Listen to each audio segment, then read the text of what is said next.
이사야별인고 19번째 시간입니다. 우리 이사야 20장을 통하여 하나님의 종 이사야의 일에 대해서 다른지를 전할 교훈에 대해서 변론해 보도록 하겠습니다. 본장은 북방 아수르와 이제 되돌아올 때 되어질 일을 말씀했는데요.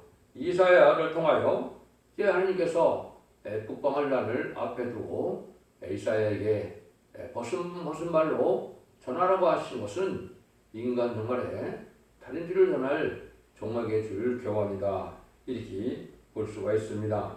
그래서 하나님의 종이라는 것은 하나님의 명령에 따라서 의심 체면을 무릅쓰고 고생스럽더라도 진리 앞에 순종해야 될 것을 보여줬고요.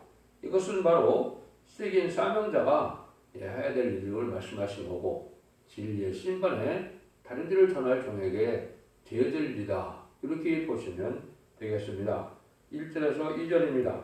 아수르 왕 사르곤이 군대 장관을 아스돗으로 보내며 그가 와서 아수르를 쳐서 치하더니 곧 그때 여호와께서 아모스의 아들 이사야에게 일러 가라사대 갈지어다 네 허리에서 배를 끄르고 네 발에서 신을 벗어라 할 때 그가 그대로 하여 벗음과 벗음발로 행하니라, 이렇게 되어 있습니다. 그래서 이것은 바로 가장 긴급한 때 이제 하나님의 사명을 받은 자에게 말씀하시는데, 이것은 북방 아수르가 이제는 손해로 올 때 한 2, 3년 전에 이 말씀을 이제 이사야에게 한 것이죠. 그래서 이때 허리에서 배를 끄르고 발에 신을 벗고 벗은 발로 나가서 전하라, 이렇게 말씀했는데요. 하나님께서는 이게 주의 종을 급하게 쓸 때도 있다는 걸 말씀하시고, 이것은 슬픈 경고를 하되 이것은 눈물의 종, 사랑의 종이 되어야 하는 것을 가르쳤다, 이렇게 볼 수가 있는 겁니다. 이것은 인간 종말에 심판의 진리의 단체를 전할 때 북방할 난을 앞에 두고 이제 선구적인 종이 해야 될 사명을 보여줬다, 이렇게 볼 수가 있습니다. 하나님께서는 이제는 이런 종을 통해서 할 때 큰적 이사야에게 보여준 것은 인간으로의 되어질 일을 보여준 예표다, 이렇게 볼 수가 있습니다. 그래서 하나님께서는 눈물을 흘리면서 이제 벗은 말로 의심 체면을 무릅쓰고 이제는 하나님의 명령을 하여 사명을 하여 이제 충성을 다할 것을 말씀하셨다, 이렇게 볼 수가 있습니다. 그래서 하나님께서는 이렇게 정한 때에 하나님의 사명을 들어쓰는 일들은 하나님께서 이제 강권으로 들어쓰는 일이 있다. 이런 일들은 이제 지금 응해 오는 것이고, 북방할 난이 이제 아주 임박한 때다, 이렇게 볼 수 있습니다. 일차적으로는 한국의 단독전쟁이 아마도 금년일지 않을까 하는 생각할 정도로 임박한 때고, 또 이제 두 번째는 이제 3차 세계대전이 예언되어 있는데 약 2023년 정도가 되지 않을까 볼 수가 있는데요. 그것은 이제 예언 성취를 봐서 때가 그렇게 임박하다, 이런 말씀을 드릴 수 있는 것이고, 이럴 때 선구적인 종의 사명이 진리의 심판의 단체를 전성남에 전할 때 예비되고 준비된 종이 이런 일을 하게 될 것을 말씀하셨다, 이렇게 볼 수가 있습니다. 3절입니다. 여호와께서 가라사대 나의 종 이사야가 3년 동안 벗은봉과 벗은발로 행하여 애국과 구스에 대하여 예표와 기적이 되게 하셨느니라. 요거는 하나님께서 이러한 심판의 단체를 전할 종에게, 이것은 이사야가 대선지자로서 이사야의 다름질을 기록한 사명자를 통하여 보여준 일을 인간 종론에 또한 이걸 전할 종에게 보여준 일이다, 이렇게 볼 수가 있던 것이요. 그래서 북방을 하는 내려올 때 마지막 때인데 우리에게 교훈이 되는 것이고, 이것이 여기 말씀한 것처럼 애국과 구스에 대하여 이제 예표와 기적이 되게 하였다. 그러니까 이 일들이 이제 실질적으로 우리에게 지금 응할 일을 상징했다, 이렇게 볼 수가 있는 겁니다. 이것은 포로로 잡혀갈 가능성도 있는 것이고, 또 이것이 그래서 하나님의 마지막 경고다, 이렇게 말씀을 할 수 있는 겁니다. 그래서 이 일들을 통해서 본다면 이제는 아마 북방에서는 이제 미군을 포로로 잡아가려고 상당히 노력을 할 것입니다. 그래서 인질로 삼으려고 할 것이고 그런 일들이 실제 일어날 수도 있다. 이렇게 볼 수가 있는 겁니다. 그러니까 이런 때 하나님께서 이제는 표적과 증거가 되게 하신 그런 걸 통해서 앞으로 될 일을 예시하셨다. 이렇게 볼 수가 있는 것이죠. 이와 같이 애굽의 포로와 구스가 사로잡힌 자가 아수르 왕에게 끌려갈 때 젊은 사자나 늙은 자가 다 보슬할 걸 발로 볼까지 드러내요. 애굽의 수치를 보이려니 이것이 이제 바로 그런 일을 볼 수가 있다. 그래서 물론 한국도 포로 잡아갈 수가 있지만 애굽의 수치를 강조한 걸 보면 우리가 믿고 이제는 미군도 포로를 잡아갈 가능성이 많이 있다. 이렇게 볼 수 있습니다. 이 환란이 이제 한국에 어떻게 예언되어 있습니까? 마태복음 24장 21절에서는 주님께서 창세후로 없는 환란이 온다 이렇게 얘기했고, 다니엘서는 12장 1절에서 이제는 개복이 없는 환란이 온다고 그랬죠. 또 이제는 요엘서 2장 1절 2절에는 자고일에 있는 환란이 온다 그랬거든요. 세계적인 전무후무한 환란은 아마겟돈 전쟁이기 때문에 여기서 말하는 자고일에 있는 환란, 겨울의 환란은 남북전쟁을 뜻했다 이렇게 보셔야 됩니다.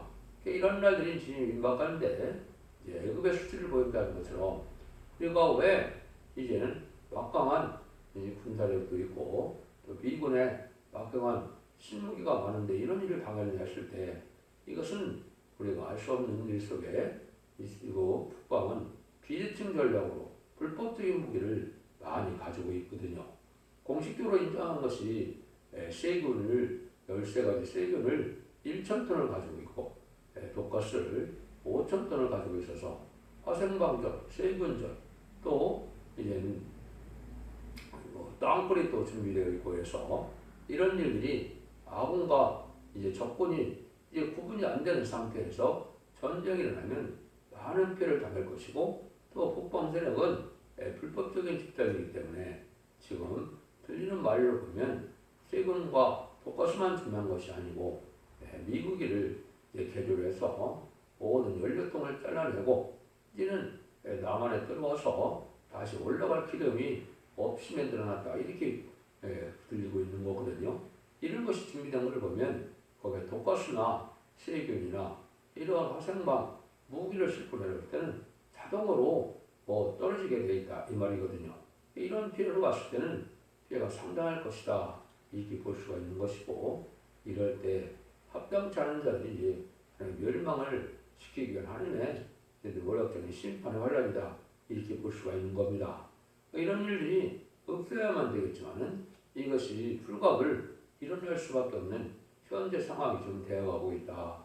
그래서 음녀 정권과 음녀 교권이 불연일을 많이 하고 제약을 많이 쌓고 또 이런 일들이 이제 예언의 말씀을 무시하는 것도 되고 또 이제는 북방대력과 이제는 하나님의 대적인 북방대력과 또 승리의 대적이고 진리의 대적인 북방대력과 협상하는 것 자체가 이것은 큰 죄가 돼서 환난을 받을 수밖에 없는 이런 형국이다 이렇게 볼 수가 있습니다. 그래서 이러한 경고의 말씀을 전하는 것 자체가 이제 때가 상당히 임박한 때다 이렇게 볼 수가 있죠. 이런 일들이 불가을 일어나게 된다면 이제는 막대한 피해를 당하게 될 것이고 이런 피해를 당할 때 많은 사람들이 이제는 그때서 뒤늦게 깨닫게 되면 때가 늦게 된다 이렇게 볼 수가 있는 것이고 거기서 이사야를 통해서도 2, 3년 전에 이런 일을 하게 한다는 것은 환란인데 2, 3년 전인데 이 변론을 시작했는데도 2, 3년이 넘었고 또 영어로 번역해서 전하는 것도 2, 3년이라고 되어 있는데 그 기간도 이제 꽉 찼고 또 이제 유튜브를 통하여 전하는 일도 2, 3년 동안 또 많이 전했기 때문에 이 때를 봐서는 정확히 때가 가까이 왔다 이렇게 볼 수가 있습니다.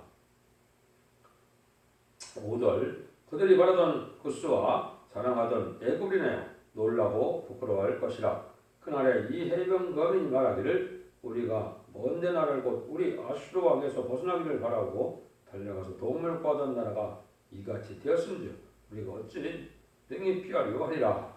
이게 이제 아까도 말씀드린 것처럼 우리가 그 미국을 믿고 있고 또 한국에 막강한 이런 무기를 믿고 있지만은 이런 비대칭 전략으로 말미암아 수치를 당하게 되고 이런 일들이 이제서 오히려 이제 많은 생각밖의 피해를 당할 것을 말씀했고 그 말씀을 여기 보면 이제는 애굽을 이제 믿었는데 애굽은 우리에게는 지금 이제 미국이 되는 겁니다. 그래서 도움을 뻗은 나라가 이같이 됐다. 이걸 보면 이제는 우리나라가 미군이 막대한 피해를 당하게 되고 포로를 잡혀가는 수치도 있을 거다. 이렇게 볼 수가 있는 거거든요.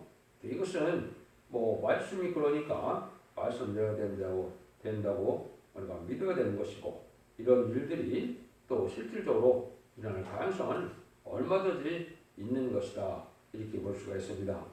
성경에 보시면 이제 나홈서 2장에도 요엘서 2장에도 북방환란이 붉은 군대가 쳐들어와서 아주 심각한 큰 피해를 입힐 것을 얘기를 했거든요. 그것은 이사 8장 6절, 7절, 8절도 마찬가지고 미가서 5장 5절, 6절도 그렇습니다. 이런 일들이 다 이제는 남북전쟁으로 말미암아 심각한 피해가 오는데 이것은 심판의 환란이기 때문에 인간의 행위는 피할 수 없고 막을 수 없는 이런 일들이고 이제는 하나님의 진노의 심판이므로 합당치 않은 자, 음란국가 사치 타락하고 영공협상자, 우상 숭배자, 이제 땅의 소망을 두고 속화되고 후패된 들푸드 기독교인들이 살아남기 어려운 이런 환란이 될 것을 말씀하셨다. 이렇게 보시는 것이 성경적으로 정확히 보시는 겁니다. 그래서 이런 일들 자체가 일어나는 것이 이제 아주 가까운 날이다. 이렇게 볼 수가 있고 이걸 통해서 이제 우리에게는 하나님의 종의 역사가 하나님의 명령에 따라서 급히 움직일 때가 있고 이런 변론을 통해서 우리가 하나님의 섭리가 이루어지는 것을 우리가 알 수가 있다 이 말입니다. 그래서 하나님의 쓰여짐 받는 종은 이제 생각보다도 힘든 상황 또 쓴 시련 또 이제 의심이나 체면을 무릅쓰고 삶을 감당할 이런 일들을 우리가 알 수가 있습니다. 이럴 때 이제 하나님께서 들어쓰는 종은 진리의 심판의 단체를 전한 종이 나타날 때다 이렇게 보는데 그는 기록 11장 1절에는 지팡이 같은 갈대로 청량을 한다 이렇게 말씀하셨고 이제 스가랴 1장 16절에는 먹줄이 치워진다. 스가랴 2장 1절 2절에서는 청량줄을 소년이 잡아서 청량을 하게 된다. 다른 또 스가랴 4장 10절에서도 다른 줄을 친 스룹베벨이 이제 전하게 된다 이렇게 말씀했고 아모스로 7장 7절 8절에서도 다른 줄을 친 주님께서 이제는 베풀고는 다시 용서치 않는다. 또 이사 3장 13절에도 여호와께서 변론하러 서시며 심판하러 사신다고 했거든요. 마지막 사랑의 변론의 경우가 있고 난 다음에는 반드시 심판이 온다는 사실을 말씀했고 최종적으로 미가서 6장 1절 2절에서도 하나님께서는 여호와께서 자기의 백성과 변론과 정론한다. 그것은 최종적인 사랑의 변론의 경우를 뜻한 것입니다. 이런 일들이 지금 모든 예언서 계시록의 비밀을 통하여 온 세계에 전해지는 때가 전산된 바이고 이런 사랑의 변론이 있고 난 다음에는 심판의 환란이 있게 되는데요. 이것이 먼저 16가인 한국에 환란이 먼저 일어나고 전쟁만의 역사가 진행되고 그것도 전쟁에서 이제는 말고가 중량을 다 가르고 난 다음에는 이제는 3차 세전일을 통해서 이제는 북방 환란이 이제 크게 일어나고 이제는 짐승의 표를 받는 후삼장의 환란에 매들에게서 누구든지 짐승의 표를 받지 않으면 죽이는 환란을 당하게 되고 짐승의 표를 받은 자는 30일 대접장과 40일 아마겟돈의 전쟁으로 해결치 않으면 악인과 죄를 전멸시키고 이런 동안을 회복시켜서 세시의 축복을 주고자 하는 것이 하나님의 예정된 섭니다. 이렇게 볼 수가 있습니다. 그래서 지금이 바로 그런 엄중한 경고를 받을 때고 이런 날들이 임박한 때가 아닌가 이렇게 생각되는데 우리가 살고 있는 것입니다. 여러분들도 이 시대에 구별된 삶을 살고 신앙의 절기를 지키고 거룩히 구별되어서 하나님을 바라보고 믿고 의지하는 이런 속에서 북방스를 의지하지 말고 또 용공 협정대를 따라가지 말고 남북의 사치 타락하고 부패한 음료 정권과 기업관을 따라가지 말고 하나님의 말씀을 중심으로 완전히 변화에 이르는 이러한 첫대계의 역사를 통하여 이제 설교 방주, 은혜 방주, 고뇌 방주인 변론의 말씀을 듣고 순종하여 이러한 혼란에서 자손 만대의 축복을 주시는 복된 종들과 성도들이 다 될 수 있도록 여러분들이 각성을 받으시기를 반드시 축원드립니다. 아멘.